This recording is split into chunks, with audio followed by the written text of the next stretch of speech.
গত বছরের শেষ দিকে দ্য ইকোনমিস্ট একটি আলোচিত প্রতিবেদন প্রকাশ করে, শিরোনাম which economy did best in 2025। 36টি ধনী দেশের মধ্যে বার্ষিক মূল্যায়নে নির্ধারণ করা হয় তথাকথিত অর্থনীতির সেরা দেশ। 5টি সূচক মুদ্রাস্ফীতি, জিডিপি, প্রবৃদ্ধি, কর্মসংস্থান, শেয়ার বাজারের পারফরম্যান্স এবং ইনফ্লেশন রেট এসবের ভিত্তিতে তৈরি হয় সামগ্রিক স্কোর।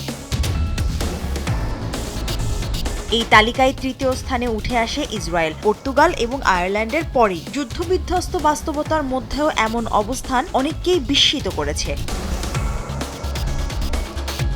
বিশ্লেষকরা বলছেন সংখ্যাগুলো নিঃসন্দেহে চমকপ্রদ। 2025 সালে ইসরায়েলের জিডিপি প্রবৃদ্ধি 3.5%, যা বৈশ্বিক গড়ের চেয়েও বেশি। এছাড়াও দেশটির শেয়ার বাজার এক বছরে 1 লাফে 53% বৃদ্ধি পায়। বিনিয়োগকারীদের আস্থার এমন বহিঃপ্রকাশ সাধারণত শক্তিশালী কর্পোরেট আয় ও প্রবৃদ্ধি যে হয়েছে তাই বোঝায়।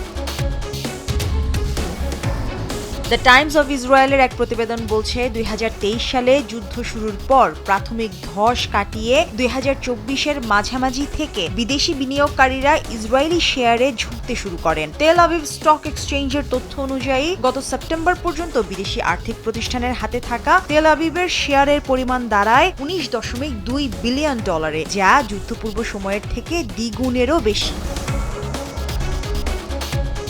এই উত্থানের পেছনে একটি প্রধান কারণ প্রযুক্তি খাত। ইন্টারন্যাশনাল মনিটারি ফান্ড ইসরায়েলকে তার উচ্চ প্রযুক্তি এবং কৃত্রিম বুদ্ধিমত্তা খাতে সক্ষমতা বাড়ানোর পরামর্শ দিয়েছে। ওয়ার্ল্ড ব্যাংকের তথ্য বলছে 2006 সালে যেখানে প্রযুক্তি পণ্যের রপ্তানি ছিল মোট উৎপাদিত রপ্তানির মাত্র 8%, 2024 সালে তা বেড়ে দাঁড়িয়েছে 37%।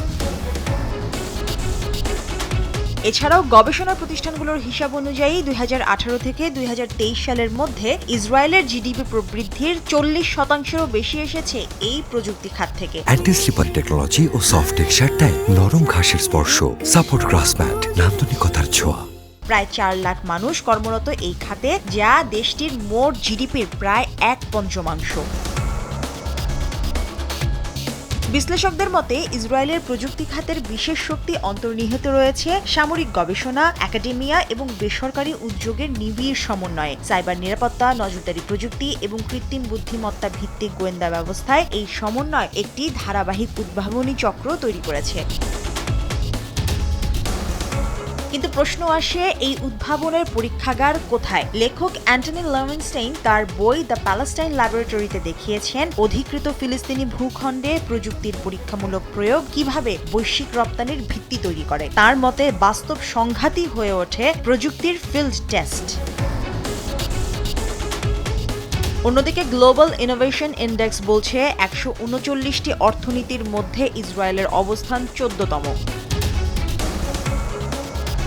তবে একই সময়ে জাতিসংঘের বিশেষ প্রতিবেদন ভিন্ন বাস্তবতার ইঙ্গিত দেয়। গত বছর প্রকাশিত from economy of occupation to economy of genocide শীর্ষক প্রতিবেদনে জাতিসংঘের বিশেষ প্রতিবেদক ফ্রান্সেস্কা আলবানিজ ইসরায়েলের সামরিক শিল্প জটিলতাকে রাষ্ট্রের অর্থনৈতিক মেরুদণ্ড হিসেবে আখ্যা দেন। প্রতিবেদনে বলা হয়, প্রযুক্তি কোম্পানিগুলো দ্বৈত ব্যবহারযোগ্য অবকাঠামো সরবরাহ করে দমন-পীড়নের প্রক্রিয়াকে স্বয়ংক্রিয় করেছে এবং অধিকৃত ভূখণ্ডকে সামরিক প্রযুক্তির পরীক্ষা ক্ষেত্রে রূপান্তরিত করেছে।